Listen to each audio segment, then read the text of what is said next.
Hi అండి. వారాహి నవరాత్రుల్లో రెండో రోజు పూజ అయితే మొదలుపెట్టానండి. కందదీపంలోను మామూలు దీపంలోను ఆవు నెయ్యి, మాకు ఇంతకుముందు ఆవు ఉండేది కదండి, ఆ ఆవు నెయ్యి నేను స్టోర్ చేసి ఉంచుకున్నాను. ఆ ఆవు నెయ్యిని అయితే ఇట్లా వేసుకొని ఇంకా ఒత్తులు అవి వేసుకుని దీపం అయితే రెడీ చేసుకుంటున్నానండి. కందదీపం కంద బాగుంటే తర్వాత కూడా పెట్టుకోవచ్చు అన్నారని అదే కందలో అయితే నేను మళ్ళీ నెయ్యి వేసి ఒత్తులది వేసి దీపం అయితే పెడుతున్నానండి. నేను నండూరు శ్రీనివాస్ గారి వీడియోలు చూసి ఈ వారాహి నవరాత్రులు అయితే మొదలుపెట్టానండి. నేను లాస్ట్ ఇయర్ కూడా చేసుకున్నాను, కానీ ఇట్లా వీడియోస్ తీసి పెట్టచ్చో పెట్టకూడదు అన్నట్టు ఇంకా లాస్ట్ ఇయర్ వీడియోస్ అయితే తీసుకోలేదండి. నాకు అప్పటికే యూట్యూబ్ ఛానల్ ఉంది, కానీ వీడియోస్ అయితే తీసుకోలేదు. ఈ ఇయర్ ఇలా చూసి ఈ వీడియో చూసి ఇంకెవరైనా ఇన్స్పైర్ అయ్యి చేసుకుంటారేమో అనే ఉద్దేశంతో ఈ ఇయర్ అయితే నేను వీడియోస్ తీసి అయితే పెడుతున్నానండి.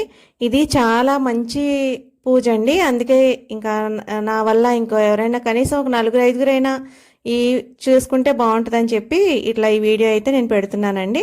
ఇంకా దీపాల్లో నూనె నెయ్యి వేసి ఒత్తులవి వేసేసుకున్న తర్వాత పటానికి ఫోటో పువ్వులు అయితే పెట్టుకుంటున్నానండి. పటం కదలకుండా పువ్వులు అయితే పెట్టుకోవాలండి. తర్వాత పూజ అయిన తర్వాత లాస్ట్లో లలిత సహస్రనామం అయితే చదువుకుంటున్నానండి.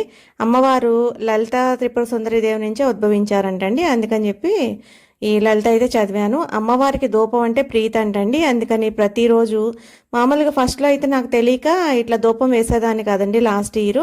ఇంకా తర్వాత ఇట్లా బొగ్గులు చేసుకొని బొగ్గులు నిప్పుల్లా చేసుకొని సాంబ్రాణి వేసి ధూపం వేయడం కూడా అయితే స్టార్ట్ చేశానండి.